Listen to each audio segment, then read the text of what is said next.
আসসালামু আলাইকুম বন্ধুরা, আশা করি আপনারা সকলেই ভালো আছেন আর আপনারা দেখছেন ইসলামিক স্টুডিও। অবস্থান ছোট্ট একটি গ্রাম নূরনগর। প্রধান চরিত্র হাফিজ মাহমুদ, একজন তরুণ কুরআনের হাফিজ, মসজিদের খাদেম। নূরনগর গ্রামের মানুষ হাফিজ মাহমুদকে খুব ভালোবাসত। সে একদিকে যেমন ধার্মিক, অন্যদিকে তেমনি ছিল সৎ ও বিশ্বস্ত। গ্রামে কেউ কিছু হারালে বলতো, যাও হাফিজ মাহমুদের কাছে, নিশ্চয়ই কিছু ব্যবস্থা হবে। একদিন গ্রামের ধনী ব্যবসায়ী হাজী রূপ সাহেব হাফিজ মাহমুদের কাছে এলেন। তিনি বললেন, মাহমুদ, আমি শহরে যাচ্ছি কয়েকদিনের জন্য। আমার কিছু স্বর্ণ ও টাকা আছে, তোমার চেয়ে নিরাপদ কাউকে মনে হয় না। দয়া করে তুমি এগুলো রক্ষা করো।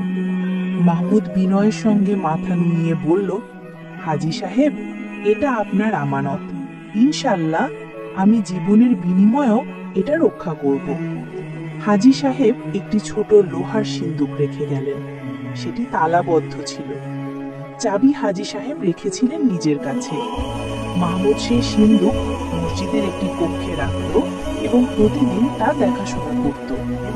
ঘটনার মোড়।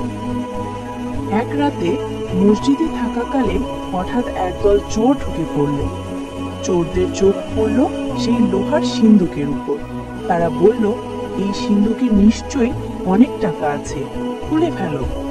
হাফিজ মাহমুদ সাহস নিয়ে বলল, এটা আমার আমানত, আমি মরতেও রাজি, কিন্তু এটা দিতে পারবো না। চোরেরা রাগে অগ্নিশর্মা হয়ে উঠল। একজন ছুরি বের করলো, আরেকজন মাহমুদকে মারতে উদ্যত হলো। মাহমুদের মুখে তখনও কেবল একটাই কথা, আল্লাহ আমার সাহায্যকারী, আমি খিয়ানত করব না।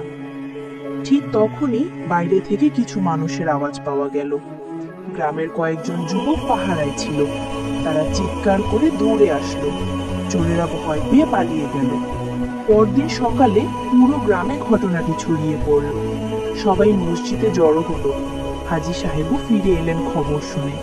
তিনি কাঁদতে কাঁদতে বললেন, মাহমুদ, তুমি কেবল আমার সম্পদ রক্ষা করনি, তুমি আমার ঈমান ফিরিয়ে দিয়েছ। তিনি মাহমুদকে জড়িয়ে ধরলেন আর উপস্থিত সবাই চোখ মুছছিল। এরপর গ্রামের মানুষ তাদের সন্তানদের বলতো, দেখো, হাফিজ মাহমুদের মতো হও। ইসলামে আমানতদারি কত বড় গুণ তা সে প্রমাণ করেছে। মাহমুদ নিজের কাজ করে যেতে লাগলো নীরবে। সে কখনো লোক দেখানো কিছু করত না, কারণ তার মনে গেঁথে ছিল প্রিয় নবী সাল্লাল্লাহু আলাইহি ওয়াসাল্লামের হাদিস, যে ব্যক্তি খিয়ানত করে সে আমাদের দলভুক্ত নয়। সহিহ মুসলিম।